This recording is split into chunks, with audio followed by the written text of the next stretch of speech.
You ever have a memory that just refuses to fade? Like every time you walk past a certain place or hear a certain sound, it all just comes rushing back? For me, that memory hits every time I think about playing hide and seek in the dark or when I pass an alleyway at night. I'll never forget what happened that fall, early October, when me and my three siblings went to visit our mom at her apartment. I've got one sister, Jess, and two brothers, Mike and Eli. My parents had split up a couple years before, so we didn't see Mom that often. Dad tried to make up for it, letting us visit whenever he could, even though he didn't really have to. Mom's place was in this pretty sketchy part of town. You know the type. Old buildings, narrow streets, and this strange quiet that somehow makes everything feel louder. Her apartment sat right next to an alleyway that doubled as an entrance to the complex. If you weren't from there, you'd never even find it. You had to drive down this long, dark stretch between brick walls and flickering lights. Mom's apartment was on the second floor. I always loved going there. She had this tiny, warm energy, and her apartment matched her vibe. It smelled like old candles and fabric softener. There were soft couches, way too many throw pillows, and random knickknacks that didn't match, but somehow made the place feel alive. The neighbors downstairs were cool too. There was this boy, Zach, and his little sister, Chi-Chi. We'd hang out in the parking lot whenever we came over, playing tag, kickball, cops and robbers, all that stuff. But that night was different. It was early October, Halloween was around the corner, and Zach said, "Let's play hide and seek outside." At night. Of course, my siblings were down. We decided we'd all sneak out around 9 to play. The sun dropped early that time of year, and by the time we stepped outside, everything was wrapped in that deep orange glow from the old street lamps. The air felt cool and dry, and you could smell the leaves. It was me, Zach, Chi-Chi, my sister Jess, and my brothers Mike and Eli. We gathered under that dim light in the parking lot and did our usual bubblegum in a dish game to pick the seeker. Zach lost, so we had to count.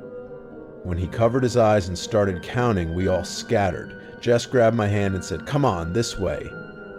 She always picked the best hiding spots. We darted behind the building, past the dumpsters, down toward the end of the alley. It was darker there, quieter. Only the faint hum of a light buzzing overhead and the echo of Zach's voice calling out, "Ready or not." At first it was fun. We whispered, giggled, tried not to breathe too loud. But then, time stretched. The excitement faded. The night grew heavier. There were no footsteps, no voices, just that still, heavy quiet that makes you suddenly aware of your own heartbeat. After a while, I whispered, "Maybe we hid too well." Jess laughed softly and said maybe it was time to go back. We stepped out from behind the garbage cans, brushing past trash bags and broken crates. That's when I froze. At the far end of the alley, under the flickering orange light, stood someone. Or something. It wasn't Zach. It wasn't anyone we knew. My sister grabbed my arm and whispered that something felt wrong. Her voice was shaking, and for the first time that night, she didn't sound like my brave older sister anymore. We decided to head back to find the others. The alley felt longer than before, like it stretched forever into the dark. Every step echoed off the walls, and I could hear my own heartbeat in my ears. When we finally reached the open area near the parking lot, we spotted Mike standing there with Chi-Chi. Relief hit for a second, but it didn't last long. Mike frowned when he saw us. He thought we were still hiding and asked why we were just walking around in the open. Jess told him about the man we saw at the end of the alley, the one dressed like a clown. At first they didn't believe us, but we pointed down the alley to show them. That's when everything changed. The clown was still there, but now he was closer, way closer. He was standing under the light, just staring at us. His hand moved slowly side to side in a weird, stiff wave. My stomach dropped. The makeup wasn't right. It wasn't white and red like a normal clown. It was black, smeared across his whole face, like he was trying to hide his features. The only thing visible were his eyes wide, unblinking, reflecting the light in a way that made them look too bright, too alive. Then, out of nowhere, Chi-Chi screamed. It wasn't just a little scream either. It was one of those terrified, full-body screams that makes your blood run cold. That's when we realized this wasn't a game anymore. We spun around just as Chi-Chi screamed. "There's another one!" My stomach dropped. Standing in the shadows behind us was a second clown, taller than the first, with wild green hair and legs so long they looked wrong, almost inhuman. Its head tilted like it was studying us. That was all it took. We bolted. Chi-Chi and Mike sprinted toward their door while Jess and I ran upstairs as fast as we could, hearts pounding, the sound of our footsteps mixing with faint laughter echoing behind us. When we got upstairs, Eli was already there talking to Mom. She rushed over and hugged us so tight we could barely breathe. For a second, I thought maybe she somehow knew what happened. Then Eli started explaining his part, and it all clicked. He'd been hiding in the courtyard during the game, crouched behind a bush when he heard footsteps. Thinking it was Zach, he stayed quiet, but as the person walked past, he realized something was off. The steps were heavy and slow, and whoever it was stopped right in front of him. Before he could even move, he heard Zach's voice call out from across the yard. "I found you, Eli!" Eli turned toward the sound, relieved, but when he looked back, standing right over him, was a clown, its face inches from his, staring down without moving. He bolted, screaming, and Zach ran with him. Straight to his apartment to tell his parents. When we told Mom about our part of the clowns in the alley, the waving, the chased out, she went pale but tried to smile, saying she was just glad we were safe. I wished that was the end of it, that we could just laugh it off later. But deep down, I knew something about that night wasn't finished yet. That night, everyone had finally gone to sleep, but I woke up feeling super thirsty. The apartment was dark and quiet, just the hum of the fridge filling the air. I grabbed a bottle of water, and that's when I heard it, a faint tapping sound coming from the window. At first, I thought maybe it was just the wind, but it kept going. Knock, knock, slow and steady. Looking back now, it was so dumb of me, but I walked toward the window anyway. What didn't make sense was that our apartment was on the second floor. There shouldn't have been anyone there. My chest felt tight, but I lifted the blinds just enough to peek, and there he was, the same clown from the alley, face pressed against the glass, staring right at me. His black painted face, those bright eyes, that awful stillness, it froze me in place for a second, before I screamed and ran to my mom's room. She jumped out of bed, grabbed me, and hurried back to check, but when we looked, just like in every horror movie you've ever seen, the window was empty, nothing there, not even a trace. Luckily, my mom was a good mother, and she believed me. Ever since that night, I never liked playing hide and seek in the dark again, and alleyways still make my skin crawl. Sometimes I still think about how that person got up to the window.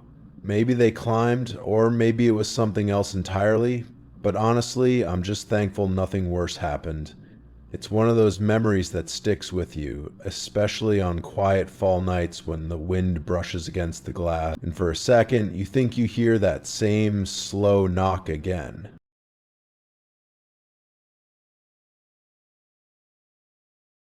The story I'm about to share happened when I was around 11, back in 6th grade. My school sat right across the street from this old, run-down house that honestly gave me the creeps. It looked abandoned, the paint was peeling, the windows were dusty, and the front yard was full of dead leaves and junk. I could never understand why, if someone really lived there, they didn't care about how bad it looked. Every afternoon, when me and my friends walked home, they'd laugh and joke about it, daring each other to get closer to the fence. I'd always tell them to stop, like what if the owner was watching us and got mad? They'd just roll their eyes and tease me for being such a scaredy cat, and, well, they weren't wrong. I was the kind of kid who jumped at shadows and hated getting in trouble with adults. At first, walking past that creepy house was no big deal. But when October rolled around and my friends started staying late for after-school programs, that's when everything started to change. It was one of those early fall afternoons on the cool breeze, orange leaves on the sidewalk, the kind that feels peaceful at first. But that day, it didn't stay peaceful for long. As I passed the house, I noticed something strange. Someone standing completely still in the window, staring right at me. I froze for a second, my stomach dropping. It was just a dark figure behind the glass, not moving, not blinking. I tried to shake it off, telling myself maybe I imagined it. But the next day, and the day after that, the same figure was there. Always watching. I never knew if it was a man or a woman. Didn't matter, really. What mattered was that they were watching me every single day, and I could feel it. My friend said maybe it was just someone pulling an early Halloween prank to mess with me. I wanted to believe that, I really did. But the week before Halloween, things went from weird to terrifying. I was walking home alone again, same route, same house, when I saw a tall shape standing on the porch, this time not behind the window, just standing there, facing me. I tried to act like I didn't notice, just kept walking, but as soon as I passed the front gate, the figure suddenly rushed down the steps, got full speed, and started chasing me. I screamed and ran as fast as I could, my backpack bouncing behind me, heart pounding like crazy. The guy, yeah, it was definitely a guy, started yelling something I couldn't even understand. None of it made sense. I just knew I had to run and not look back.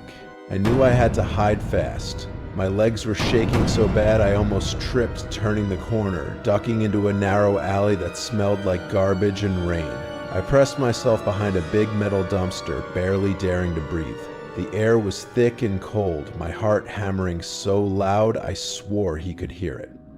Then, footsteps, slow, heavy ones, stopping right at the entrance.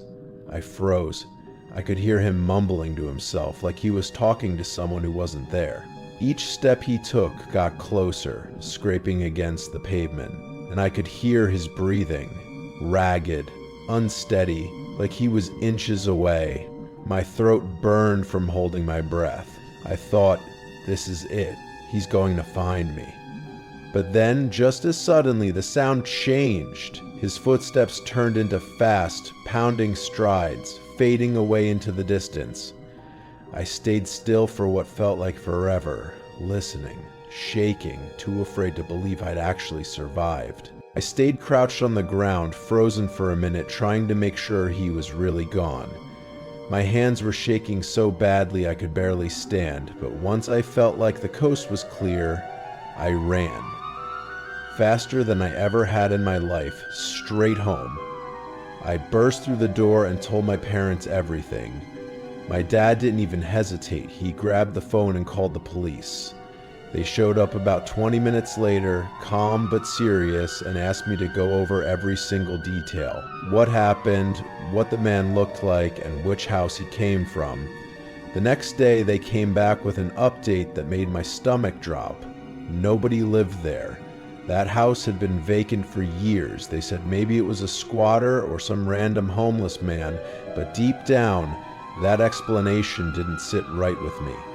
Even my friends, the same ones who used to laugh at my fear, went silent when I told them. Whatever, or whoever, it wasn't just some guy playing a prank.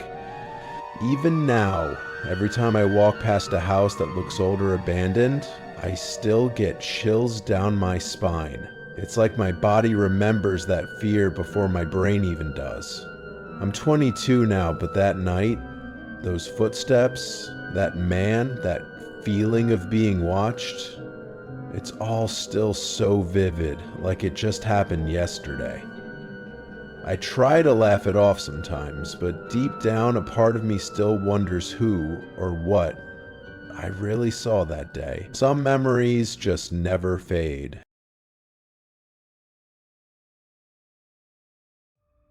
Even now, every time I walk past a quiet street at dusk, or see an old house with lights flickering behind cracked windows, something deep inside me tightens.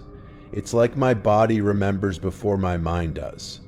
I tell myself it's nothing, just autumn doing what autumn does best, turning the world quiet, making every sound sharper, every shadow longer. But then the memories creep back in. That night changed me. I was only 17, too old to be scared of stories, too young to understand that some stories don't end when you stop believing. The sound of leaves scraping across a pavement, the feeling of cold air thickening in my lungs, the whisper that followed me even when I ran, those things never really left. Sometimes I still hear it, faint, behind me when I'm walking alone, like a breath that doesn't belong to me. When I finally told my parents what happened, they said it was stress, maybe a vivid dream. But I know what I saw. The man in the field wasn't a dream. The reflection in the window wasn't mine. And that sound, that slow, deliberate knock from the inside of the wall, no one could explain that. Years passed. I moved away. But fear has a way of following you. Quiet, patient, waiting for the right season to return. Last fall, I visited my hometown again. The air was colder than I remembered, the trees barer. I drove past that same road, the one that used to lead to my old school. The house at the end was still there, though it looked abandoned now. I told myself not to stop. I almost didn't. But then, out of pure curiosity, or maybe something darker, I slowed down. The porch light flickered on. I swear, for just a second, I saw someone standing there, still as stone, head slightly tilted, watching me.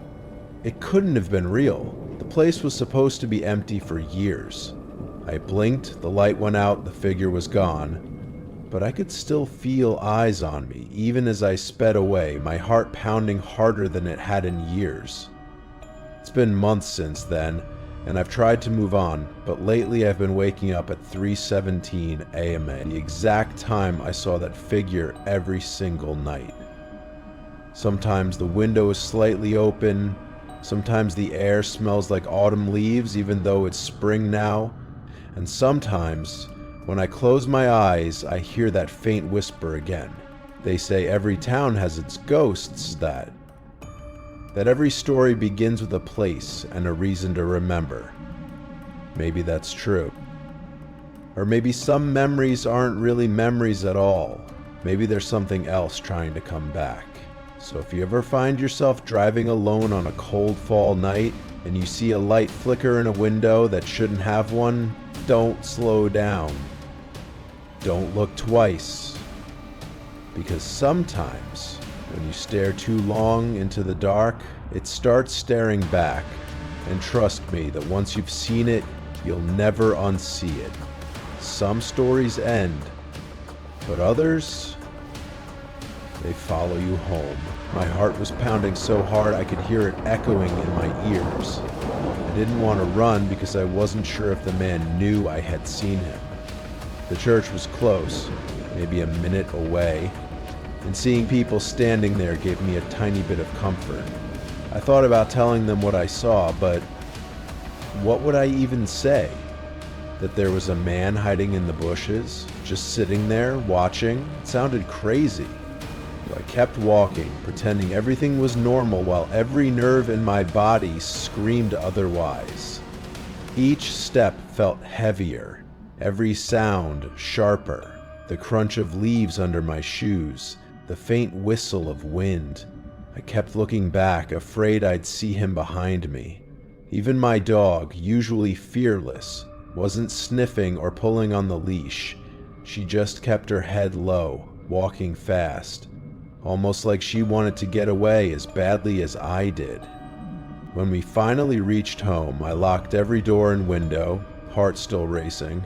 I tried to convince myself it was over, that I was safe, but deep down I knew that night wasn't done with me yet. Something about the way he sat there, so still, felt like a warning. Like he was waiting for the right time to move. That night I woke up to sirens screaming through the cold air, one after another for what felt like forever. My stomach twisted because I already knew it had to be something bad. The next morning the local news confirmed it had the priest's old stable had burned to the ground. People were saying it was probably drunk teens playing some stupid prank, but that didn't sit right with me. I knew what I saw. There weren't any kids laughing or running that night. The figure I saw was quiet, still, and intentional, like he'd been waiting for something. And when I saw the smoke rising in the distance, all I could think was, maybe he finally did what he came to do. The person I saw wasn't just standing there.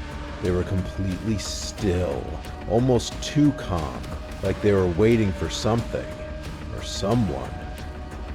It wasn't the kind of stillness that comes from peace, but from purpose. My heart was pounding so hard I could hear it in my ears. I couldn't shake the feeling that there might have been others hidden inside that old shed, watching me from the dark. The thought alone made my skin crawl. I remembered gripping Susie's leash tighter, trying to breathe quietly, afraid that if I made a sound, whatever was in there would finally notice me. I don't want to sound like I'm feeding into the idea that Halloween is some dark, satanic thing. It's not. But what I saw that night still chills me to my core. That person in white robes, kneeling just outside the reach of the streetlights, motionless, it wasn't normal. What really gets under my skin is the timeline. Between the moment I saw him and when the fire broke out, at least 5 or 6 hours had passed. Were they kneeling there the whole time? What could they possibly have been doing out there in the freezing dark? Sometimes I catch myself wondering what might have happened if he had noticed me. Or worse, if Susie had pulled me toward him. Whoever those people were, they were willing to burn down a church building, and if they could do that, I don't even want to imagine what else they might be capable of.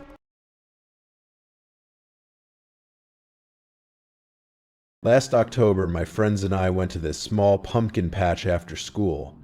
One of those chilly fall afternoons where you can actually smell autumn in the air. The leaves were shades of gold and orange, crunching under our shoes as we walked. The place was lively.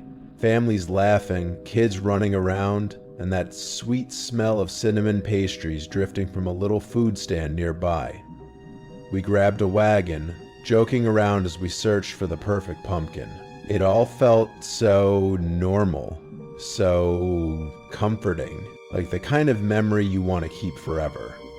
Then Kevin, being Kevin, dared me to grab the biggest pumpkin in the far corner of the patch, right next to the little wooded area. I laughed, trying to act tough, but as we walked farther from the crowd, the sound of laughter faded into quiet. The trees grew thicker, the air colder. I could hear the wind shifting through the leaves, not like rustling, but whispering. When we reached the edge, I noticed something odd. Behind the last row of pumpkins stood a figure. At first I thought it was a scarecrow, but then I saw it move, just a little dot, enough for my stomach to twist. "Do you guys see that?" I whispered. Kevin just shrugged, laughing it off, but I couldn't. Every instinct in me screamed that something wasn't right. I picked up the pumpkin and started walking back, trying to act normal. But with every step, I couldn't shake the feeling that the figure was watching us. And when I finally turned back, it was gone. We started heading toward the stand to pay for our pumpkins, laughing about how heavy they were. But the light was fading fast. The sky turned from gold to a deep, eerie blue, and the path felt different. Quieter, heavier. As we passed the wooded area again, I heard it, a sharp crack like a branch snapping right behind us. My smile disappeared. "Did you hear that?" I asked. Kevin looked at me confused, shaking his head. I turned around slowly, my stomach dropping. The figure was there again. Closer this time, maybe 10 feet away. Its arms were down now, hanging by its sides. It just stood there, still as stone. Kevin noticed I wasn't moving and whispered, "What's wrong?" I couldn't answer. My mouth went dry, my hands shaking. Then the figure tilted its head, almost curious, like it was trying to understand us. For a second, it didn't move. Then, without taking a single step, it began gliding forward. I don't even know how to describe it, but it wasn't walking. It was like the ground didn't matter. I grabbed Kevin's arm, my heart racing, and whispered, "Run!" It wasn't walking. It was gliding, like its feet never touched the ground, sliding across the fallen leaves without a sound. My chest tightened, and I grabbed Kevin's arm. "Go," I hissed. We bolted down the path, our wagon bouncing wildly, pumpkins tumbling and rolling behind us. I could hear it then, leaves crunching, quick, sharp, too fast for normal footsteps. It was following us. The sound grew louder, closer, until the warm glow of the main stand came into view. Laughter, chatter, and the smell of cider hit us all at once, like snapping back to reality. We stopped by the crowd, panting, hearts pounding. I turned around, trembling. The figure was standing at the edge of the pumpkin rows, half hidden in shadow. It didn't move, didn't step closer. It just stood there, watching. Even surrounded by people, I couldn't shake the feeling that it was still waiting. We paid for our pumpkins with shaking hands, rushed to the car, and slammed the doors shut. As Kevin started the engine, I refused to look back. I didn't want to see if it was still there. I just wanted to get as far away as possible. On the drive home, I told Kevin to promise me he didn't see anyone like that. He said he didn't, that all he saw were pumpkins and trees, but I knew I hadn't imagined it. My hands were still shaking on my lap, the sound of crunching leaves echoing in my head. That night, sleep refused to come. Every time I closed my eyes, I saw that figure standing at the edge of the field, half hidden, half waiting. I kept replaying how it moved, the way it seemed to glide without touching the ground. There was something unnatural about it. Too smooth, too deliberate. I tried to convince myself it was just a prank, maybe someone in a costume trying to scare visitors, but deep down I knew that wasn't right. That place was supposed to be family-friendly, filled with laughter, not something that left you afraid to look out your window. Around 2 a.m., I finally got up and checked outside. The street was empty, silent except for the rustle of leaves in the wind. But I swear, just before I closed the curtain, I thought I saw a faint shape near the edge of our driveway. Still, calm, waiting. Just like before. A few days later, I came across a post online that made my blood run cold. Someone had reported seeing a strange person at that same pumpkin patch. Same area near the trees, same weird silent movements. They said it wasn't just a costume, that something about the way it moved didn't seem human. It didn't walk, it just kind of floated. Exactly like what I'd seen. The report didn't include names or photos, just a short paragraph buried in a local community forum. But reading it felt like confirmation of my worst fear. I wasn't imagining it. Somebody else had seen it too. The strangest part was that the report had been posted 2 days before our visit, meaning whatever that thing was, it had already been there, waiting. And maybe, just maybe, it still was. I haven't gone back to that pumpkin patch since. Every October, when the air turns crisp and the leaves start to fall, I can still see that figure in my mind. Still, quiet, almost floating between the trees. I remember how it moved, how it didn't feel like something human. And I remember thinking, if it really wanted to, it could have followed us all the way to the car. Even now, I don't have an explanation. I've told this story to friends and most of them just laugh, saying it must have been a prank or my imagination. But I know what I saw. I can still picture it. Standing there, half in shadow, half in moonlight, watching us leave. Maybe some things aren't meant to be explained.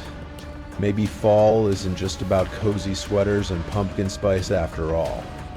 Sometimes the season brings things back, things that were never supposed to return. If you've ever seen something strange or unexplainable like that, I want to hear your story. Drop it in the comments below. Don't forget to hit the like button if this story gave you chills. And subscribe for more true horror stories that'll make you think twice before walking alone at night. Check out the next video on the channel for more real foul horror stories if you dare.